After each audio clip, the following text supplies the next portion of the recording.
my colleagues from the Executive Committee of the Football Association of Ghana,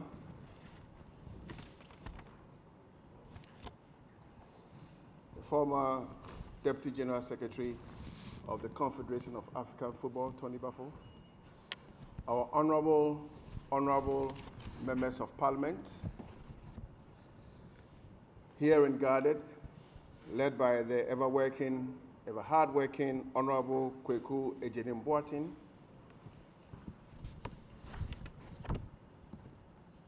the legendary and one and only Alhaji Ibrahim Sande,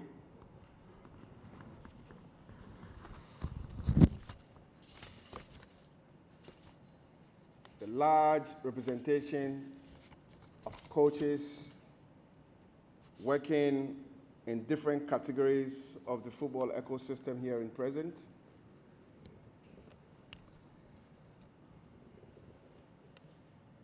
Our hard-working staff of our football association,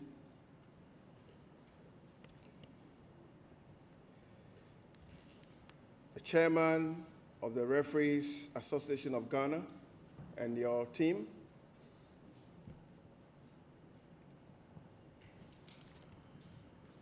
our technical director and your team from the technical directorate,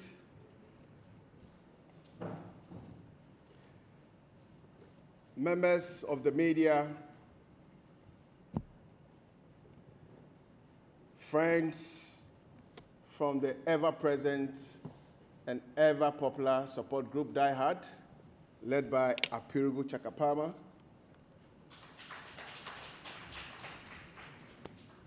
I am very happy today. Indeed, I am extremely happy today. Few days ago, as a football family, we met in the Ashanti region.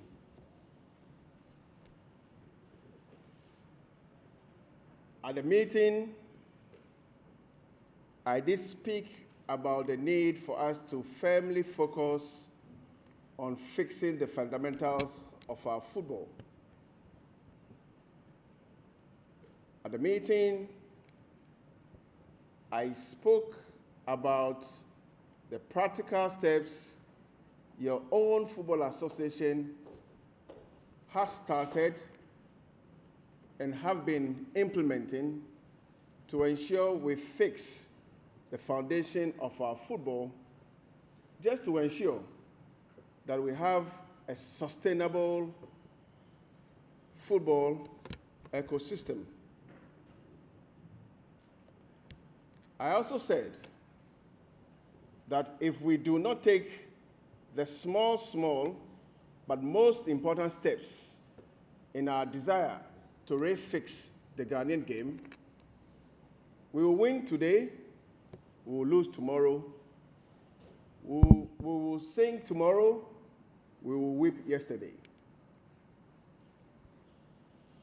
I also said that one of the practical and pragmatic steps we have been taking is the attention we're giving to one key need area of our sport, which is coaching.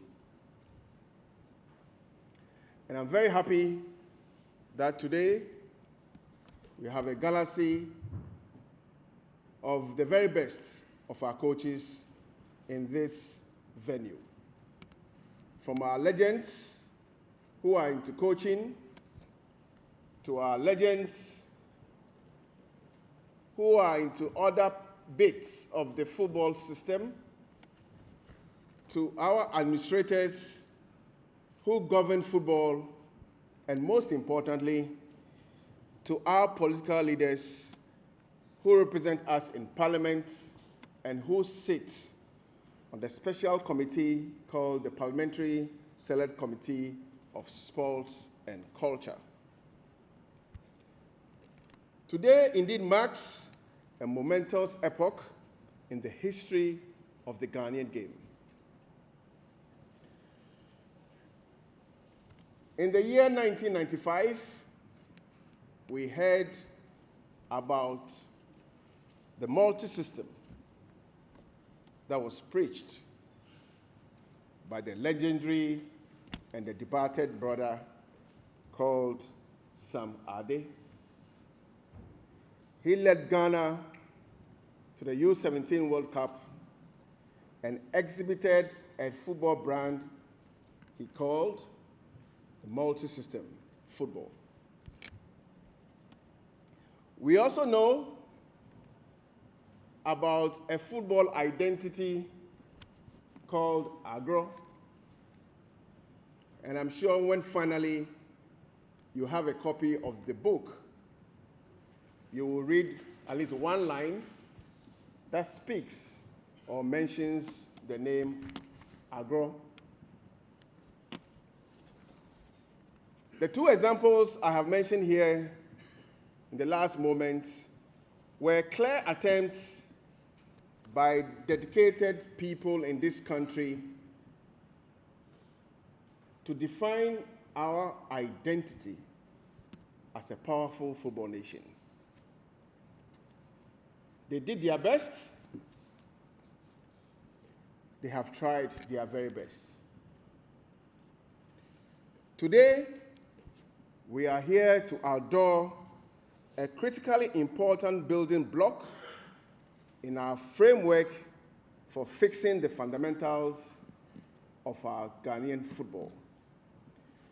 Never indeed in the history of our dear nation of ours has there been this thorough scientific treatment of our football, leading to the production of this very, very comprehensive publication that clearly identifies our football's characteristics, our strengths, our weaknesses, our values, our history, and puts forward a clear picture of our football's identity.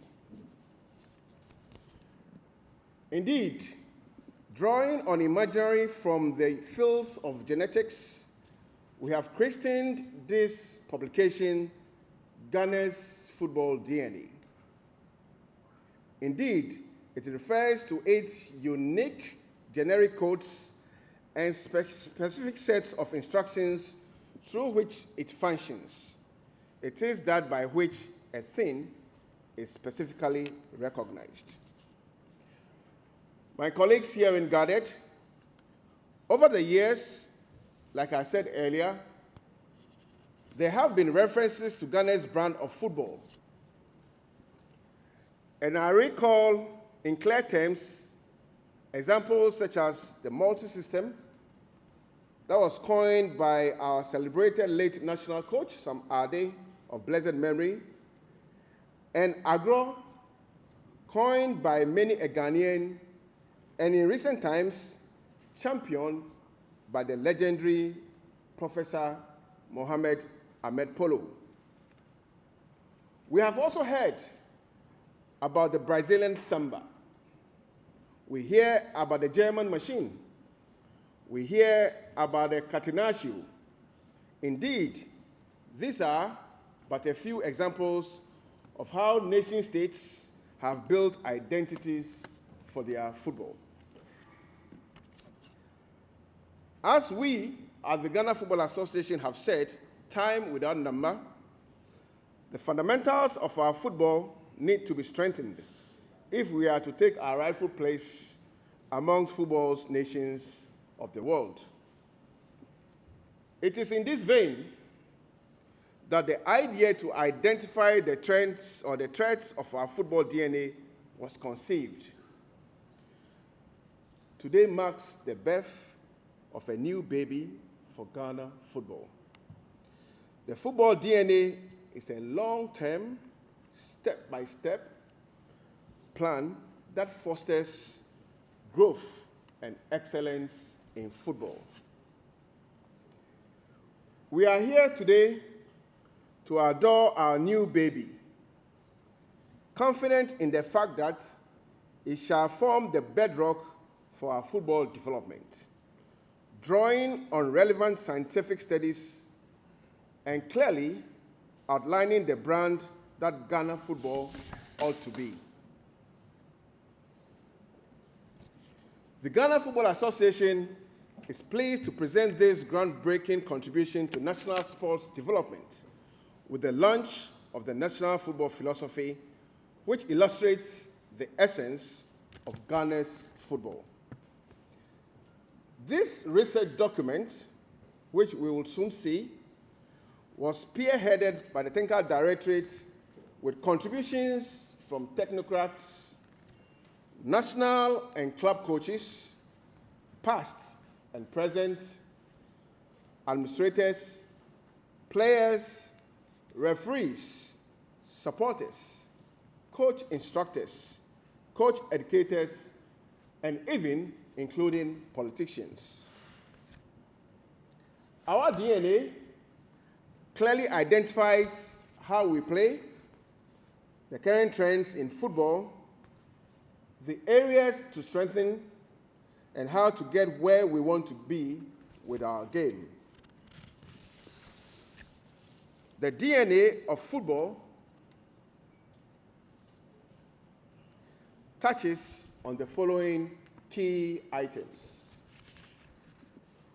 who we are, and here you will be seeing or reading about our culture and our values, how we want to play.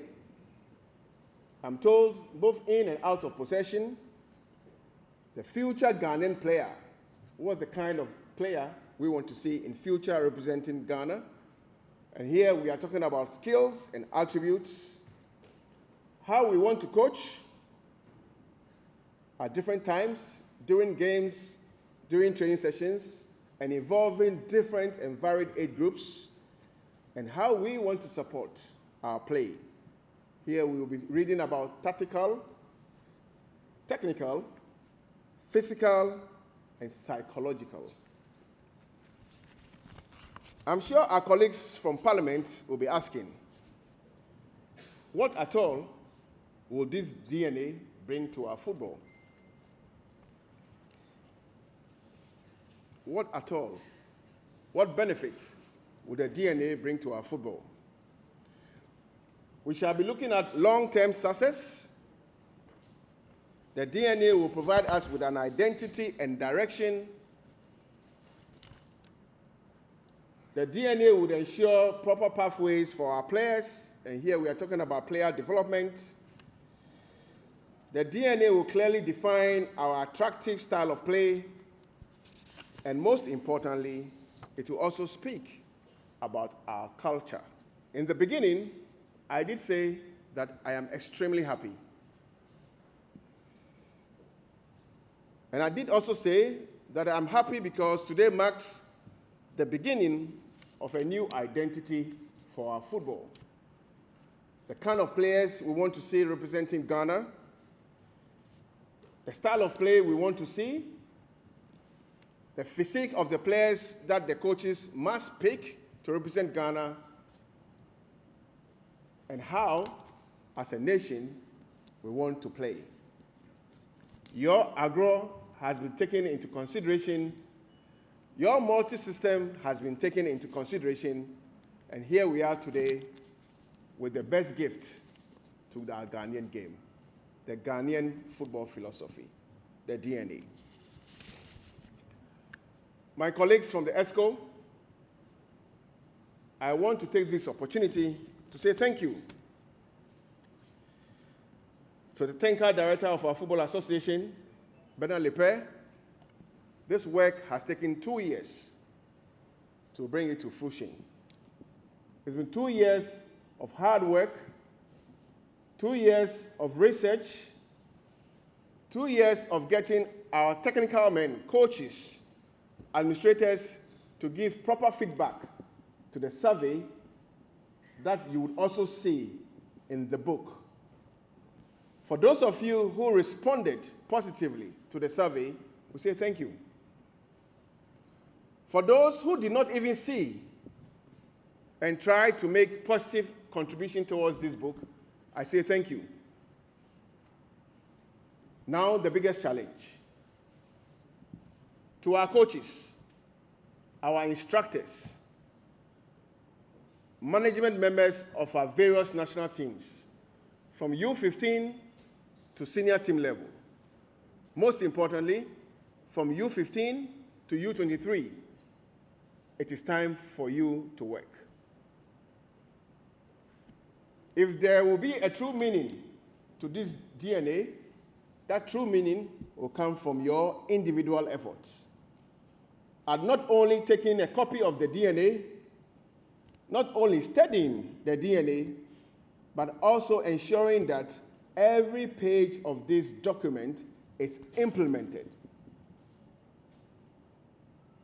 As managers of football in the country, as members of parliament who have been here to support us, our responsibility will be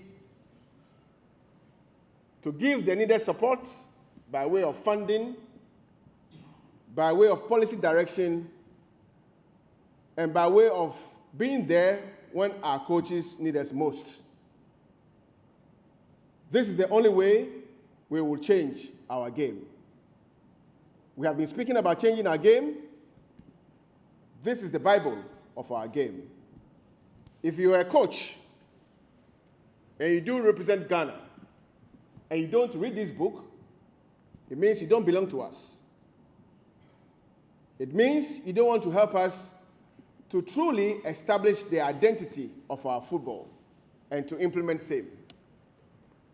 I would want to believe that all of us believe in one vision, the vision to promote the Ghanaian game, the vision to give a true meaning to our values and what we stand for, the vision to play on our strengths and minimize our weaknesses, the Ghanaian football DNA.